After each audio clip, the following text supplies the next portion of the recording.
पायल car लूटे दिल का करार, तेरी पायल की झनकार लूटे दिल का करार।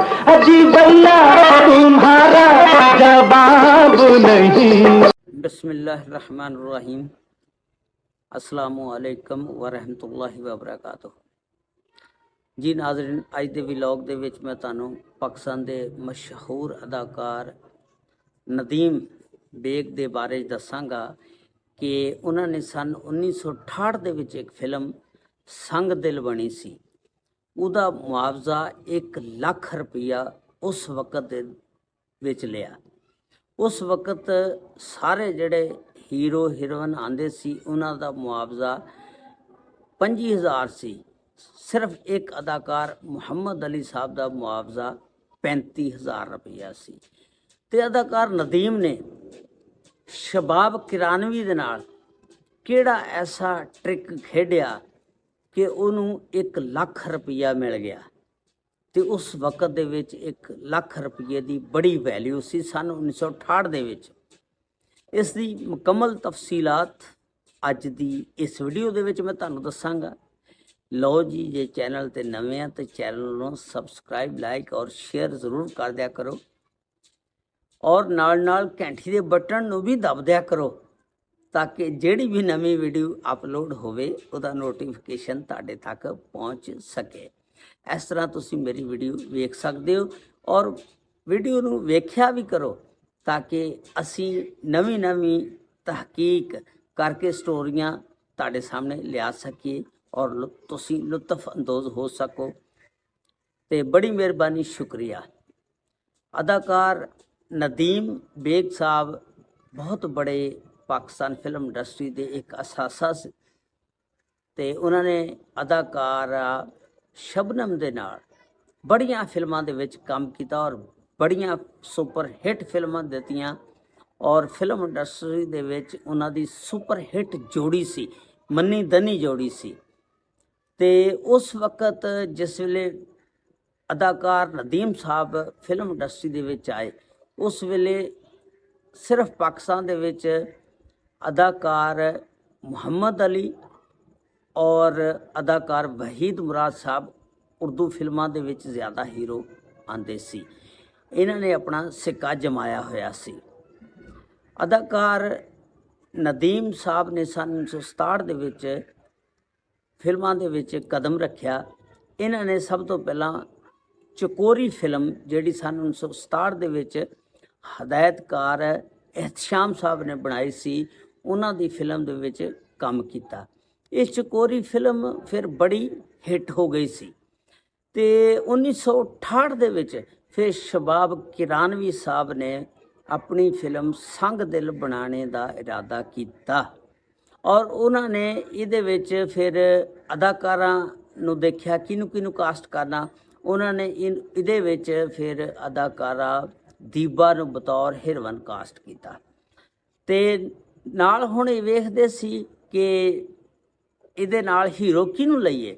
वो वेखदे सी मुहम्मद अली नूं या शाहद नूं या वहीद मुराद नूं, लेकिन उनका दिल मुतमिन ना होया। उन्होंने उस वेले जिस वेले नदीम की फिल्म चकोरी हिट हुई 1967 दे विच, ते इन्हां ने कहा क्यों ना मैं भी अदाकार नदीम नूं कास्ट करां और इस तरह मेरी फिल्म भी हिट हो सकती है। उस तो बाद अदाकार नदीम की जिहड़ी दूसरी फिल्म सी छोटे साहब सी, वो भी बड़ी हिट हुई। इस तरह इन्हां ने फिल्मां दे विच शुरू दे विच ही पहलियां फिल्मां दे विच हीरो आए और हिट हो गए और इस तरह धड़ाधड़ फिल्मां दे विच इन्हां नूं काम मिलना शुरू हो गया। तो इस तरह शबाब किरानवी साहब ने सन 1968 दे विच अपनी फिल्म संग दिल वास्ते अदाकार दीबा दे नाल इहनूं कास्ट किया। इहनूं फिर फोन किया ढाका दे विच मशरकी पाकिस्तान दे विच कि तुसीं इस तरह करो कि मैं अपनी फिल्म संग दिल बना रहा तो उहदे विच तुहानूं मैं अदाकारा दीबा दे नाल कास्ट करना, तुसीं मैनूं टाइम दिओ, आ जाओ। तो अदाकार नदीम ने कहा कि मेरे को इस वेले टाइम नहीं हैगा, मैं तुहानूं टाइम नहीं दे सकदा कि मैं बड़ा बिजी हाँ। इन्हां फिल्मां दी मशहूरी तो बाद उन्होंने धड़ा धड़ काम मिलना शुरू हो गया सी। ਮਸ਼ਰਕੀ ਪਾਕਿਸਤਾਨ ਦੇ ਵਿੱਚ ਹੀ। ਤੇ ਫਿਰ ਇਹਨੇ ਉਹਨਾਂ ਨੂੰ ਜਿਵੇਂ ਪੰਜਾਬੀ 'ਚ ਕਹਿੰਦੇ ਗੇੜਾ ਦੇ ਦਿੱਤਾ। ਸ਼ਬਾਬ ਕਰਾਨਵੀ ਸਾਹਿਬ ਨੇ ਫਿਰ ਚੰਦ ਦਿਨਾਂ ਬਾਅਦ ਫੋਨ ਕੀਤਾ। ਉਹਨਾਂ ਨੇ ਕਿਹਾ ਕਿ ਤੁਸੀਂ ਮੈਨੂੰ ਕੋਈ ਆਪਣਾ ਜਵਾਬ ਨਹੀਂ ਦਿੱਤਾ, ਮੈਂ ਤੁਹਾਨੂੰ ਇਸ ਫਿਲਮ ਦੀ ਕਾਸਟ ਦੇ ਵਿੱਚ ਕਰਨਾ ਲਾਜ਼ਮੀ, ਤੁਸੀਂ ਜਿਹੜਾ ਆਪਣਾ ਮੁਆਵਜ਼ਾ ਦੱਸੋ। ਨਦੀਮ ਸਾਹਿਬ ਨੇ ਕਿਹਾ ਕਿ ਮੈਂ ਅਗਰ 1 ਲੱਖ ਰੁਪਈਆ ਮੁਆਵਜ਼ਾ ਮੰਗਾਂਗਾ ਸ਼ਬਾਬ ਕਰਾਨਵੀ ਸਾਹਿਬ ਆਪੇ ਟਲ ਜਾਣਗੇ, ਕਿਉਂਕਿ ਉਸ ਵੇਲੇ ਜਿਹੜਾ ਹੀਰੋ ਔਰ ਹੀਰੋਇਨ ਦਾ ਰੇਟ ਸੀ 25,000 ਰੁਪਈਆ ਸੀ। ਸਿਰਫ ਇੱਕ ਵਾਹਦ ਅਦਾਕਾਰ ਮੁਹੰਮਦ ਅਲੀ ਸਾਹਿਬ ਸੀ ਜਿਨ੍ਹਾਂ ਦਾ ਰੇਟ ਉਸ ਵੇਲੇ 35,000 ਰੁਪਈਆ ਸੀ। ਤੇ ਫਿਰ ਨਦੀਮ ਨੂੰ ਇਸ ਤਰ੍ਹਾਂ ਫਿਰ 1 ਲੱਖ ਰੁਪਈਆ ਉਸ ਵੇਲੇ ਮੁਆਵਜ਼ਾ ਦਿੱਤਾ ਗਿਆ ਔਰ ਉਹਨਾਂ ਨੇ ਫਿਲਮ ਸੰਗ ਦਿਲ ਦੇ ਵਿੱਚ ਕੰਮ ਕੀਤਾ।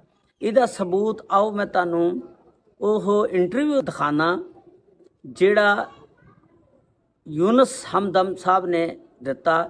ਯੂਨਸ ਹਮਦਮ ਸਾਹਿਬ ਬਹੁਤ ਬੜੇ ਮੁਸੰਨਫ ਔਰ ਨਗਮਾ ਨਗਾਰ ਸੀ ਤੇ ਉਹ ਆਪਣੇ ਇੰਟਰਵਿਊ ਦੇ ਵਿੱਚ ਸਾਰਾ ਕੁਝ ਇਹ ਗੱਲਾਂ ਦੱਸਦੇ ਨੇ। आओ मैं वो तुहानू इंटरव्यू दिखाना, उन्होंने इंटरव्यू देखो और सुनो। क्योंकि मैंने डिसाइड कर लिया कि अब मेरी अपनी नई जो फिल्म है संगदिल, उसमें आप हीरो होंगे दीपा बेगम के साथ जी। तो बहरहाल उन्होंने फिर सोचे विचार की, तो फिर दोबारा जब रब्ता हो तो इन्होंने अपना मुआवजा इतना बताया कि समझे कि शायद वो इनकार कर देंगे। अच्छा, बड़ी दिलचस्प बात है कि उस जमाने में हीरो हीरोइन जो थे हमारे, यानी 25,000 से ज्यादा किसी हीरोइन का मुआवजा नहीं था और 35,000 से ज्यादा कोई हीरो नहीं लेता था जी। मोहम्मद अली साहब 35,000 लेते उस वक्त जी जी, और ये सबसे बड़ा मुआवजा होता था। तो इन्होंने लाख में मुआवजा किया नदीम साहब ने। अच्छा, तो शबाब किरानी साहब ने कहा कि आप मुआवजे की बात न करें, मैं आपको 1 चेक पेमेंट दूंगा, बस आप लाहौर आ जाए। और उन्होंने एक्सेप्ट कर लिया उनकी बात को। तो अब उनके पास कोई चारा तो था नहीं कि उन्होंने इतने पैसे मांग लिए थे। तो बहरहाल जब ये आए तो उनको वही 1 चेक पेमेंट दिया गया।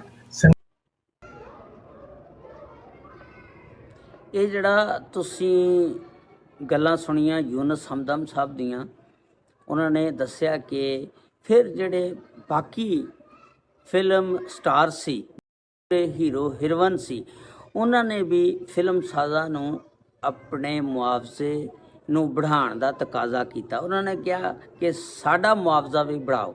अगर नदीम साहब 1 लाख रुपए लै रहे ने तो सानू 25,000 या 35,000 क्यों दिता जाता। इस तरह फिर सारे अदाकारां ने भी अपना मुआवजा बढ़ाने का मुतालबा कर दिता सी।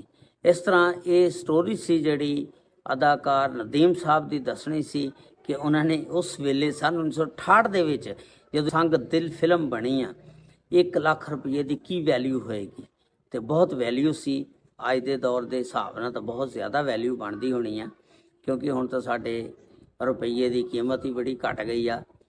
ਤੇ ਇਹ ਸੀ ਸਟੋਰੀ ਜਿਹੜੀ ਮੈਂ ਤੁਹਾਨੂੰ ਬਿਆਨ ਕੀਤੀ। ਉਮੀਦ ਹੈ ਤੁਹਾਨੂੰ ਪਸੰਦ ਆਈ ਹੋਵੇਗੀ। ਅਸਲਾਮੁ ਅਲੈਕੁਮ ਵਰਹਿਮਤੁல்லாਹਿ ਵਬਰਕਾਤੁਹੂ।